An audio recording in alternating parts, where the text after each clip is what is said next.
On today's show, the shocking revelation that I am not the lovely and talented Sarah Gonzalez, first and foremost. But we have a lot of stuff to talk about in her absence, including, I think, a soundbite from one of the 2020 Democrat presidential candidates that probably sums up the entire modern-day liberal agenda.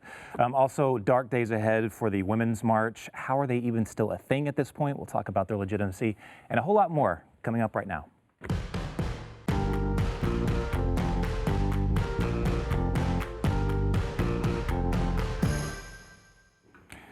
Welcome to the News and Why It Matters. I am Jason Buttrill, filling in for Sarah. She'll be back on Monday. I see what the producers did here. When I'm in this seat, they pack the show with probably the best talent we have on the entire network. See what they did. And this is actually a momentous day for me in my career because the first person I get to announce on the show is a man that's repeatedly, about for 10 years now, mispronounced my name. So I'd like to first introduce Mr. Glenn Beck. Thank you, Jason Buttrill.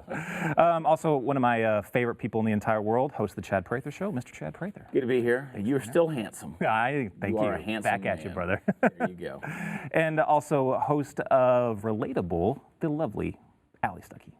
That's me. Thank you. Thanks for being here. Yep. Before we get into the conversation, I want to talk about our sponsor, Relief Factor. You know, I spent a lot of time in the Marine Corps carrying a lot of weight. It destroyed my knees. It destroyed my back. I couldn't do my usual runs that I did, 3 miles every single day. Couldn't do it. Then I tried Relief Factor, and it changed my life. I've been able to do what I used to do and what I love to do. I know, Glenn, it's helped you out a lot, too. Yeah, and I carried you on my back for a long time. That's right. That's why it's sore. You know what I mean? That's why my back is so sore. But now I can run too, even though I don't. Yeah, Relief Factor will help you with the pain that you have, no matter what it is. 70% of the people who try it go on to order more month after month, and it's changed my life. It's Relief Factor. You can get it now. ReliefFactor.com. ReliefFactor.com. So kicking off the show today, I saw this soundbite, and I was like, wow, this pretty much sums up every single thing that the left wants to talk about today. And it came out, these things usually come out by accident, but it came out when a young girl at a town hall asked Marianne Williamson a question about why she doesn't want to support nuclear energy. Check it out. What was the last thing you said? What do I say to those who what? What are your issues with nuclear energy? Well, I know Germany had said at one point, we're just going no nuclear. But then when they said no nuclear, there was a problem because they had a hard time keeping up with the other standards that they agreed to. What is wrong with that? No answer. No answer. If something goes wrong with nuclear energy, Something. I don't think people have really stopped to take in the horror. See, we need an integrated politics. We need to go beyond hard data. We need to go beyond just thinking about the facts. I want you to think about this with your hearts. Something goes wrong there. What are we even talking about? Exactly. And so what? Maybe we'd all be a little warmer, a little cool. Yeah. I mean, Americans, we have to decide. That's the what? problem I have with nuclear. That is the most ridiculous answer I've ever heard. Don't use the facts. Yeah. Just go by your heart. But isn't that pretty much every single, it's all of their arguments are pretty much that. Everything we're talking about, everything in today's world, almost 90% of what you see in the news is that. Don't think about it. America, you got to stop using this and you have to start using this. No. Use this first and then couple it with this to find your answer. France, we're all supposed to be in love with France and they're the ideal society. They get 70% of their power from nuclear energy. 70%. They don't have a problem. I mean, if something happens, what are we even talking about? I don't know, because I don't know what that something is. France is driving the entire green movement pretty much. Yeah, France, if you cannot be serious about a green movement, if you are also not for nuclear energy, it's absolute nonsense.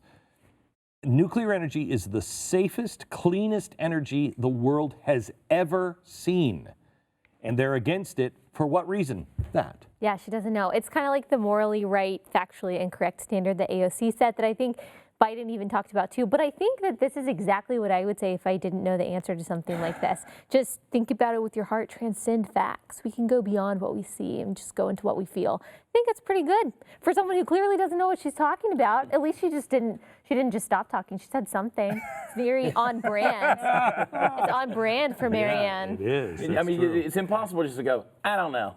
Like Marianne Williamson, it's amazing to me not only that she has this platform, but that people are actually following her and believe in her as a leader. Like her. Yeah. Like her. Like they're like, wow, that's Really? great. She's like a They goose. do. She wakes up in a new world every day. Like she's just, who knows what she's thinking at any given time. You know, proverbial wisdom says that you should think and act your way into feeling, not the other way around. Don't feel your way into things. And that's exactly what's happening here. It's all about how do I feel about this, and that's the problem with this postmodern idea. They have a problem on the left with religious people because, oh, they just listen to the Bible. They just listen to this imaginary sky god. No, any religion will tell you, at least any Christian religion that I know of, will tell you, you search out the facts first. Yeah. Then you pray on it. What they're saying is, don't even worry about the facts. Just think about feelings. Yeah. That is crazy talk. The thing about Marianne is with a few other candidates, like every once in a while they'll say something that sounds sane compared to everybody else that's in the running. Like she'll defend religious people. She'll admit that the left is vicious. The left is vicious. It's the same kind of like with Tulsi Gabbard, that she'll say things every once in a while that saying that we should say radical Islamic terror. She'll say stuff like that, or she'll say identity politics. Or she'll say, I mean, this has happened before in history. Hey, we should build a really cool highway. And we could build it all the way across Europe, and it would be great. Yeah. You got to listen to everything they're saying. Yeah. Because the guy who's like, we should build the Autobahn had some other crazy ideas that probably shouldn't have been listened to. Mm-hmm. Yeah, you made a good point on radio this morning that as a lot of people are like seeing certain things as the big stories, you were pointing out what was going on in the economy, which is absolutely insane. This is the most important, the numbers that have been released this week and what is happening with the Fed. I am repeating, I'm having Groundhog Day with 2007. I'm saying exactly the same things for exactly the same reasons in 2007. I'm saying them today again. No one is talking about repo, the Fed repo. If you read about it, it'll be convoluted and very complex. It's really simple, really simple. When the banks close every night, they have to tally up their books, and they have to have a certain amount of cash in reserve. Okay, by law. If they don't have that cash in reserve, what they do is they call Citibank or they call JP Morgan or what they call one of the other banks and say, hey, I've got this asset. I'm just going to send it over to you for 12 hours. Will you just buy this at 1% interest for the night? They do it all the time. Banks make each other loans every single night. It's how the banks work. Last week, the interest rate bank to bank went up to 10%. It's supposed to be 1.75. Why would you increase an interest rate? You increase interest rates when you don't think the other person is a reliable payback. Or if you don't have the money yourself, you might jack up the interest rate because you can make 10% overnight. Okay? So it was all starting to come undone. The banks don't have enough cash. So Monday, the Fed said, we're going to do this one time, and we're going to do $55 billion injection. We're going to print $55 billion and make it available for the banks if they need it tonight. Well, they did it on Monday, and it was $65 billion that they needed. So the next day, they did it day number 2. We'll do it one more time. $65 billion. The banks lined up for $70 billion. They've now done this 4 days in a row. No one is talking about it. They were up to $340 billion that they have injected into the banks this week, just so the banks can keep their doors open. Okay? This is TARP. They've done half of the $787 billion bailout of the banks.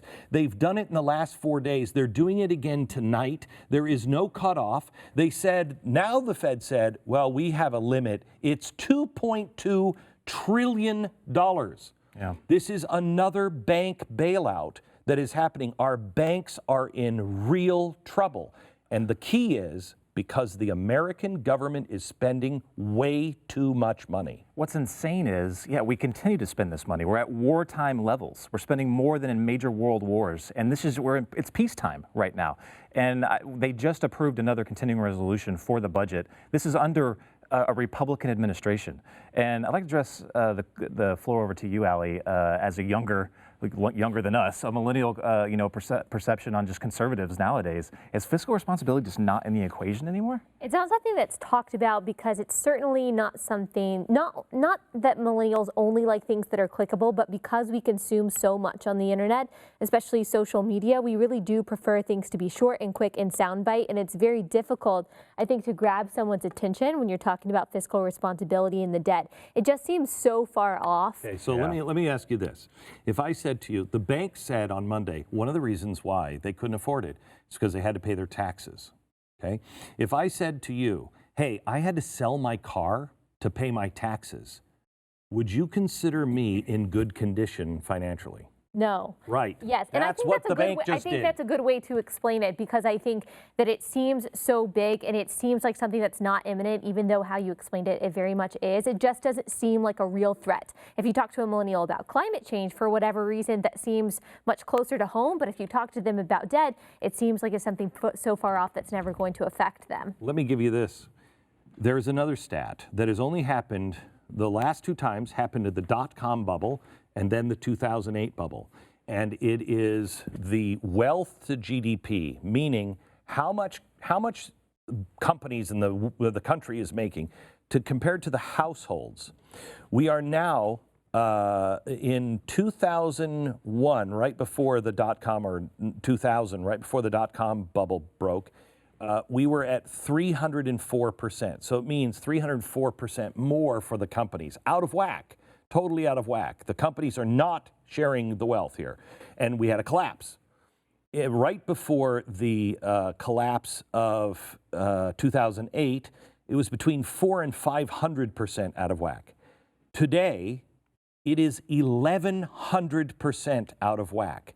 That is a massive sign of a reset, a big reset coming. And why is no one talking about it? Why is no one standing up and saying to the average person, they are telling you more free stuff. There is no more money left. There's no more money left. You have to talk about reality. Please, I said this in 2007, please, high interest credit cards, get rid of them. Don't put more money on your credit card than you can handle. Get an Amex if you have a credit card, because you have to pay it off at the end of the day. Pay off your car if you can, or reduce the size of your car and get one you can absolutely afford if trouble comes, because trouble is coming. Speaking of being detached from reality, I really want to get into the Women's March. We're going to have to wait till after this break, but that's coming up next right now. In April of 1998, when that dot-com bubble started. Before we get back into the conversation, I want to talk about something that I cannot believe, Glenn, I haven't been added to this yet. Actually, because I'm hosting this show today, I'm probably automatically added on, but I'll get Oh, man, you and Sarah, you didn't get the invitation. Listen, this is probably the last day you're going to be able to get a cruise. They may already be sold out today. I don't know. I had a friend finally write to me last night and say, I got my cabin, and they told me I was one of the very last.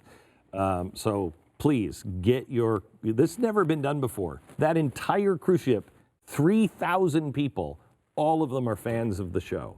All of them are coming. We're going to Italy, we're going to Athens, we're going to the Holy Land, all of us, just to learn what did we take from those places and what is the essence of America, because we got to reset that. It's going to be fun, great food, great cruise ship. Just go to comesailaway.com. If they have, cabins left, get yours. Otherwise, oof.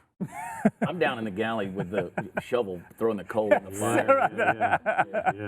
They were the first to die in the Titanic. I don't expect to make it out. I'm here for the moment. Pricing, tour options, ports of call, and especially how to reserve your spot are available at comesailaway.com, comesailaway.com. The Women's March. I do not know how this is still a legitimate thing. I don't know where people think that they actually are legitimate, where they're getting their The press. Their bona fide. Yeah, I guess The press is the only one that thinks this is real. So this week, just this week, they got rid of Linda Sarsour, they got rid of Tamika Mallory, and everyone was like, okay, that's good that you did that. It took you 3 years, but whatever. But also your leader. Their leader, Zara Ballou, she's the head of care in San Francisco. She's also said just as anti-Semitic things, Hamas support, everything. I mean, it literally should be the anti-Semitism march at this point. Because really, what else? What do they really stand for? Allie, help me out here. How are they still legitimate, and do they support with all women as they claim to? So I get Women's March emails every day. I signed up for their email list a while ago just so I could stay in the know on what's happening. Now you would not know. Are you marching with them? Oh yeah, every day. It's like that. Yes, I host that. I have the Dallas chapter of the Women's March right here. But I actually do think that that's where they get their legitimacy. What I've heard from my fellow women's marchers on this email is that the local chapters are very different, they say, than the national Women's March. And I think that's why people are kind of hanging on to this brand, because they feel camaraderie, at least on a local level. But nationally, it just doesn't seem to be working. So maybe on a national level, they are getting their bona fides from the media. But we were talking about before this that if you had no idea what was going on with the Women's March and someone just asked you, hey, can you tell me what's going on with the Women's March this week? And you didn't know, if you guessed anti-Semitism, you would be right 99% of the time. And that's true again this week. Not only does she seem to be anti-Semitic, but she also compared the U.S. military to Nazis and to ISIS and to Al-Qaeda. She said they're comparably evil, is her quote. So let me ask you a question. If the National Tea Party had Nazi sympathizers in it, do you think anyone on the local grassroots level, would you question the people's thinking on the grassroots level if they said, oh yeah, well, I know they're all neo-Nazis, but we're not here? You would at the very least rebrand, right? Of course like you wouldn't would. go by the same name. Of course You know who else hated the Jews? Read your Bible, Jezebel. And this is what you have. This is the spirit and essence of Jezebel. This whole thing going on. I'm telling you, women. The downfall of civilization, bobbed hair, bossy wives, women preachers. Right. It's falling apart, man. Right. Paul was right. He Make was him right. shut up in Man, church. take your earrings off. You're adorning yourself with anti-Semitism. And I was at a women's march in Colorado Springs earlier this year. And let me just say, Jason, that's a hard place to pick up chicks. Yeah, I can imagine. I can imagine that. They're so bitter. They're so bitter. I was just there for one thing. Just to pick up chicks. I got to pivot away from this because it's just insane, but something else insane. So Rambo Last Blood comes out today. Yeah. I'm getting my tickets sometime this weekend. It looks awesome. I'm just a huge Rambo fan. But as typical how the media handles things, the Daily Beast, which is a fine friend of the network, they published an unfavorable review of Rambo where they said that it was a Trumpian movie and that it was fiercely anti-Mexican. It actually called him a, quote, anti-Mexican nightmare. So the way they paint Rambo as this guy that is just anti-immigrant, pro-Trump wall, and he just hates the Mexicans. That's how they're trying to paint this movie. Because you know that that's not what that movie is. You know Sylvester Stallone is not that guy. He's just guaranteed 2 tickets for me. I mean, I can't. The elites in this country are so screwed up on. They actually think we still listen to them. A lot of times, I will do things because they say not to. Yeah. I mean, it's insane. It should be called woke blood. Rambo woke blood. I mean, he needs to really open I don't his know eyes anything open. about Rambo at all. I've never seen any of the movies, but No. I did read the Daily Beast article and how they were describing the scenes that are supposedly anti-Mexican because of how they depict Mexican cities. I'm like, have you ever been to a Mexican city? That's exactly what they're like. I didn't see anything, at least in their description, anti-immigrant or anti-Mexico about it. And the left has this woke culture. They have this like view of the world that just does not exist. Yes. It does not. They like, oh my gosh, he was battling cartels. How sad for the cartels. Right. Are you kidding me? It's this weird intersectional oppressed versus oppressor thing that they have going on. That's just how they see the world. They can't ever see facts as they are. They have to look at everything through an intersectional lens. And so if you've got cartels or criminals which are somehow underprivileged and they've been oppressed versus someone who hasn't been oppressed, and they're going to be on the side of the cartel in this strange world that they live in. That's why I'm going to go see Downton Abbey this weekend. John Rambo Another thing I've painting the never wall seen. with the blood of Mexican martyrs. Can't wait to see it. Oh my gosh. I mean, it's just so ridiculous. I used to work in Hollywood, so I knew what they were all about, like what they really believed, on the inside when they didn't talk to people versus what they said, to everyone.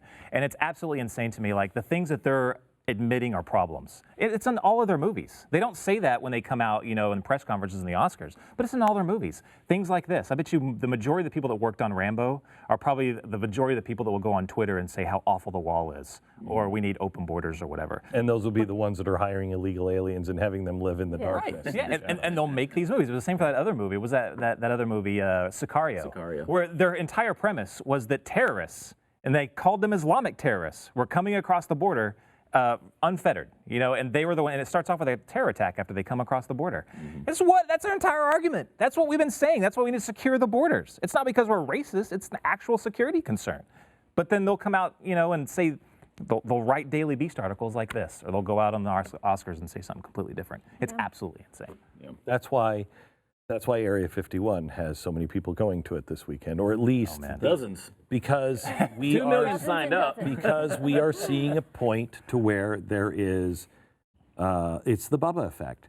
There is zero credibility with the government. There's zero credibility with politicians. There's zero credibility with the press. And so, yeah, I bet they are keeping aliens, because look at all the other lies.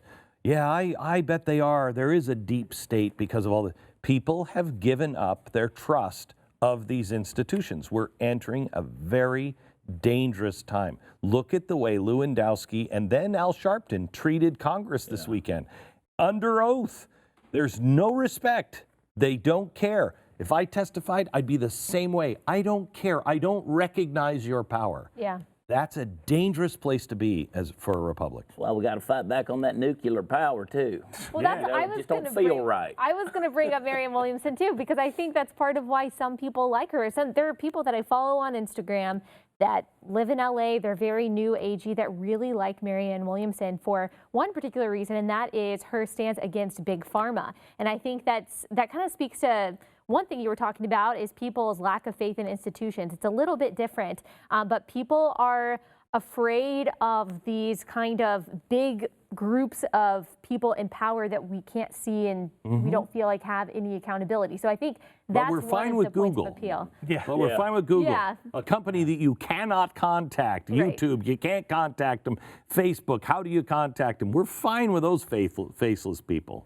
Maybe less and less, though. There might be people that distrust them as well. Good. I hope so. Absolutely insane. I mean, that's what the thing about Marianne, and that's what I was talking about before with Tulsi Gabbard, is they'll say certain things that you'll be like, okay, well, maybe I can agree with that just because everybody else is so nuts. But then that forces us into saying, well, maybe they're the moderate Democrats. Maybe they are. It's like Joe Biden. You just think that Lunchbox is, old Lunchbox is the moderate candidate. He's been there forever. He's the moderate. None of them 8 years are. ago, he was more radical than Barack Obama. He was the most radical in all of the Senate.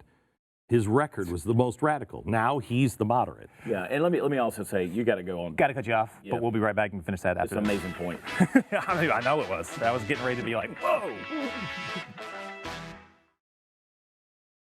Welcome back to the News and Why It Matters. It is a very sad, sad day for the Democratic Party, but not only that, for the country. Bill de Blasio in memoriam.